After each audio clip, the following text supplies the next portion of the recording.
belle plante, je suis Fanny Fleury, une cueilleuse de contes, une glaneuse d'histoire, une conteuse végétale. Et à chaque pas dans la nature, je récolte les mots comme les plantes sauvages, un panier d'osier à la main.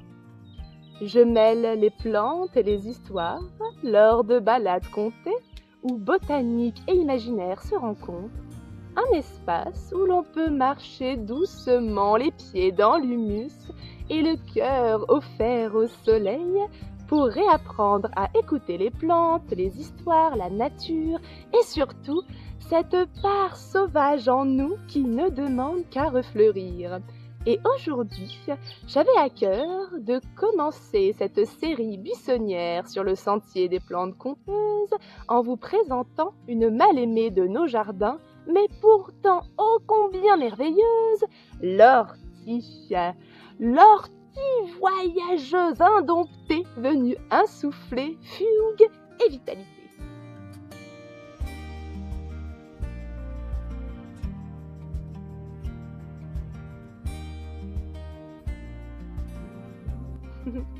Petite question.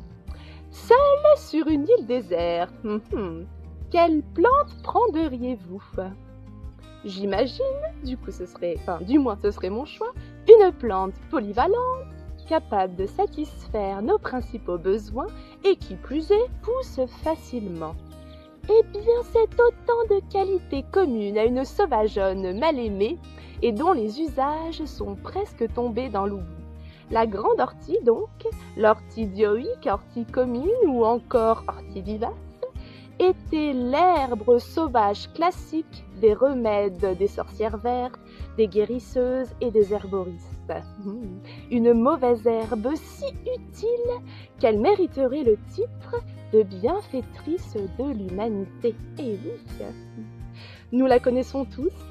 Elle abonde le long des chemins, dans les jardins. Éternelle voyageuse, la grande ortie parcourt la terre grâce à ses longs rhizomes d'un beau jaune qui se propagent à toute vitesse. On la rencontre dans les régions tempérées d'absolument toute la planète, dans les sols riches en azote qu'elle affectionne.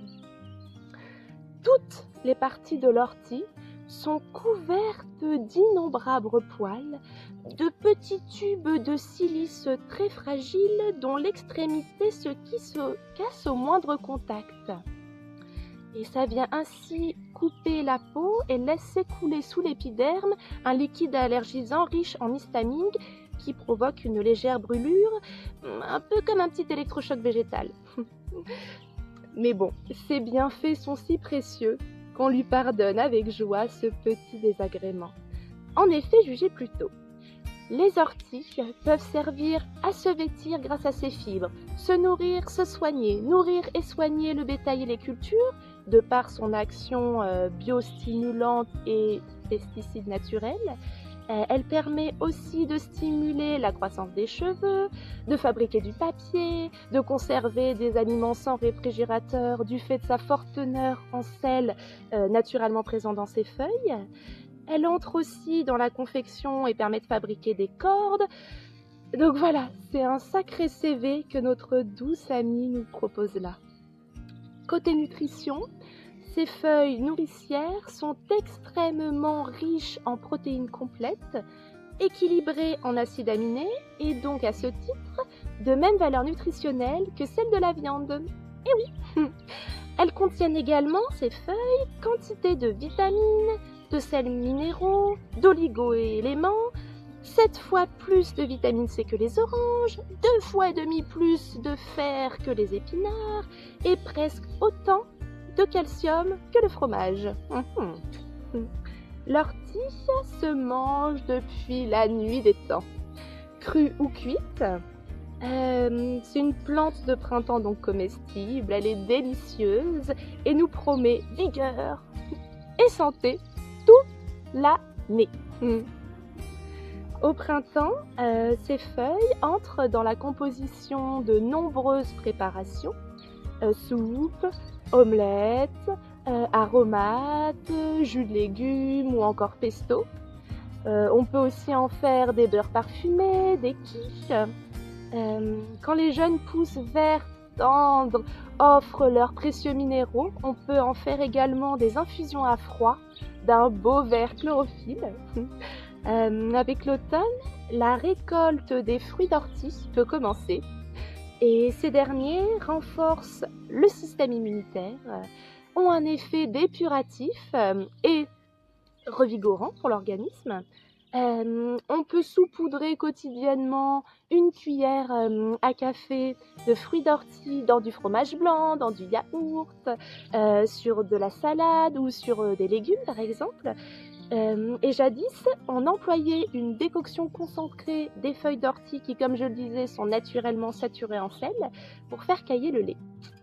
Et comme je le disais également, les fibres de l'ortie ont longtemps servi à fabriquer des cordes, des filets et des tissus, surtout dans le nord de l'Europe, mais aussi en Égypte, où ces fibres solides permettaient de fabriquer des cordages résistants pour entourer les momies. Dans le conte d'Andersen, qui s'appelle Les Cygnes sauvages, l'héroïne Elisa doit tisser pour chacun de ses 11 frères transformés en cygnes des cottes en fibres d'ortie. Donc décidément, l'ortie a également nourri l'imaginaire des contes traditionnels. Elle est vraiment présente de partout. Mais il n'y a pas qu'à l'espèce humaine que l'ortie est profitable, puisqu'aux écosystèmes aussi.